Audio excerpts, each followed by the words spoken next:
was the portal vein, they would go back to the liver and then be used again to add it to the next bile salt. Okay. And so that's the release of the 5% bile salts in the feces. And then the last thing all we did was speak about quick clinical correlates. The first thing we talked about, first of all, orlistat, we already discussed. Orlistat's going to inhibit this process, so it's going to stop pancreatic lipase. So our job here was to basically emulsify the fats coming in, make them into smaller, right? Really smaller pieces, however, it's greater surface area. And then you're going to cut them up using pancreatic lipase so you can eventually uptake them in a micelle. If you don't cut them up, or if you don't break them down even further, right? If you don't allow pancreatic lipase to work, then you're not going to be able to uptake them, period. So you're not uptaking fats if you're using orlistat, a weight loss drug, right? Next thing we talked about, cholesterol gallstone disease, also known as cholelithiasis. Cholelithiasis. When you break it down, chol means bile or gall, and lithiasis means formation of stones. So gallstones.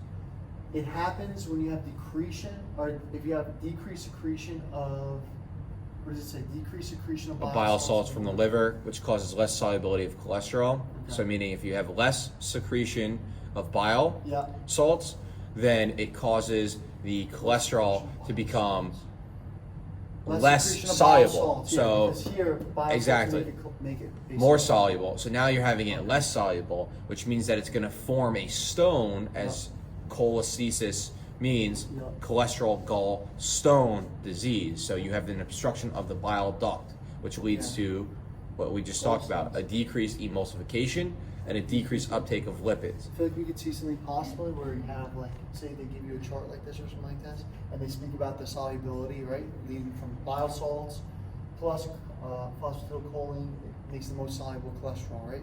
And then they talk about basically if you have a decrease in phosphatidylcholine or if you have a deficiency in phosphatidylcholine, because I've seen that also. If you have a deficiency of phosphatidylcholine or deficiency of lectin, right, that's what it's also called, then it could potentially lead to gallstones. Like imagine in our body if we just have a deficiency of this guy, right? Yeah, that makes sense. Okay. And so let's just quickly think about it. Why, if you were to have an obstruction in the bile duct, why would you have a decreased emulsification?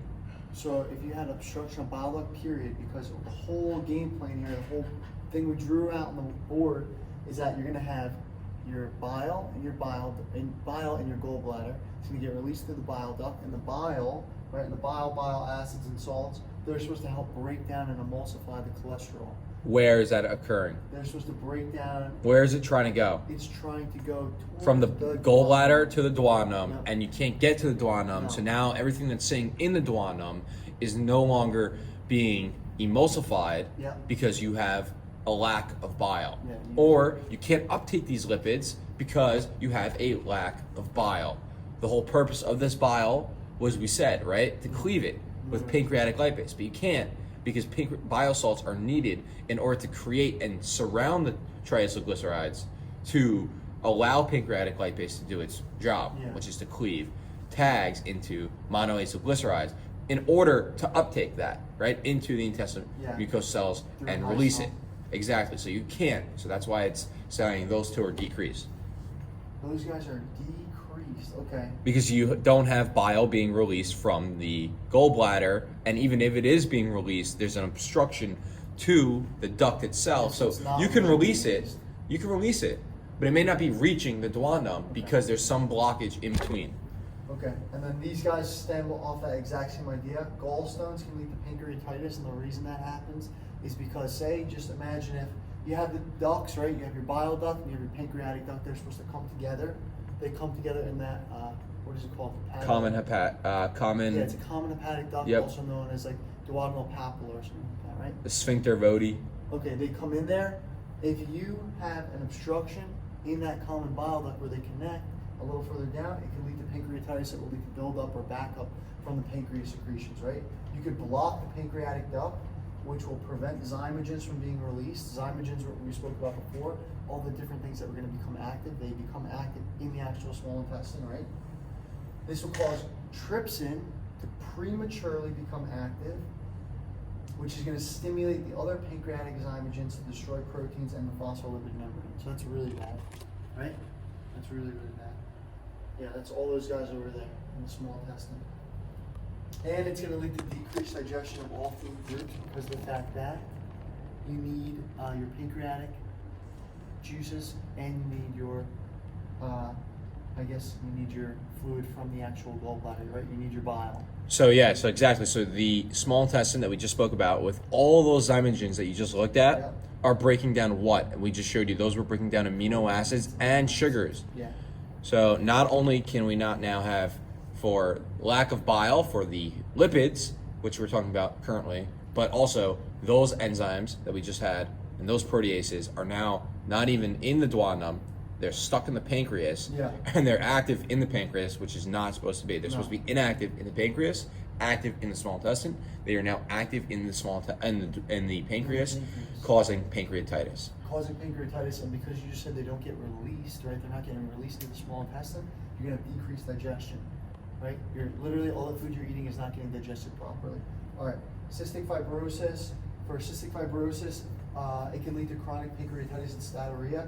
It's for the same reasons we just spoke about. In this case, cystic fibrosis, where it's an autosomal recessive disease, deficiency of the CFTR channel, because of the fact you have decreased chloride ions and water release. If you have, right, in your intestines, This is cystic fibrosis of the pancreas. So let's just confirm that. okay, so cystic fibrosis, specifically talking about the pancreas. Yep. Right? All we're saying is that we know in cystic fibrosis you have a buildup of mucus, right? And that mucus, we're saying in this case, will block the pancreatic duct. Yep, That's and that's basically what because we're the CFTR channel, right, Yeah. doesn't allow, reduces chloride ions from being secreted. So what happens is water falls salt, which means it builds up a very viscous, thick, so like membrane solution in a way that blocks the duct because you can't release chloride ions, and if you can, you can't reabsorb them. Exactly. And so that's what cystic And fibrosis then is. It leads to the same thing here. Yep. Less digestion, basically. You're not- Because why? because you just blocked your pancreatic duct. Your pancreas, we know, has all these enzymes, these zymogens. It's gonna So that's why it says proteins, because we talked about amino acids Yep. with all those, and then lipids because it might also cause a block in the bile Yeah, that's it released. will, definitely. Exactly. So what's steatorrhea? All right, steatorrhea is having fat in your stool, basically for the exact same reasons. If you're not able to break down your fats, you're gonna have fat in your actual intestines, and you're gonna excrete it out, basically. So what are some things that can block these So if you have a pancreatic lack duct of- / the gallbladder? Sure. So if you have a lack of bile salts, which we were speaking about earlier, also again phosphatidylcholine, keep that guy in mind. If you have a lack of these guys, you're not breaking down and emulsifying the fats. So right, due to lack of bile salts, you could have fat in your stool. Right, we didn't break it down. We're going to keep it in there. If you have liver damage, because we know that's where it starts at, right? You have the liver's going to put your bile into your gallbladder, and that's where everything's going to work. If you don't have your liver working, you don't have the whole system working. You don't have bile at all. No, you don't So have it's bile. not even there's an obstruction. This is like the most severe Yeah. because you have literally no bile. Yeah, that will lead to more, obviously, a lot more symptoms as well, right? Yep. A lot worse things. The next thing, bile duct obstruction, which we already spoke about, by gallstones and pancreatic tumors, right?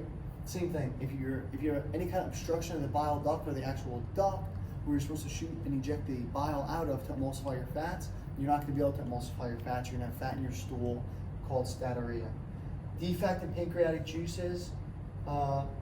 I guess that's basically, it's interesting because, yeah, we weren't really talking about the lipids, we were talking about more about bile, but I guess the pancreas does have, right, it does have phospholipase, A2, and do you think cholipase comes from the pancreas? Mm-hmm. Probably does. I think. Yeah. Okay. And that's it. And then you have a defect in the intestinal mucosal cells, which leads to shortened bowels. Which means that is another reason why you'd have steatorrhea, because it's saying that if you have a shorter bowel, there's less time, almost, I would say less transit time here, in order to absorb and digest the lipids that are coming through at one time. Okay. So it's almost like having a bridge, right? And if you go a very short bridge versus a long bridge, right? The time that you're on that bridge, if it's a short bridge, is very quick. Rather than if it's a longer bridge, you gotta, More time. there's more time. And so if there's more time to get into an accident. Versus here, in a short bridge, it's very quick.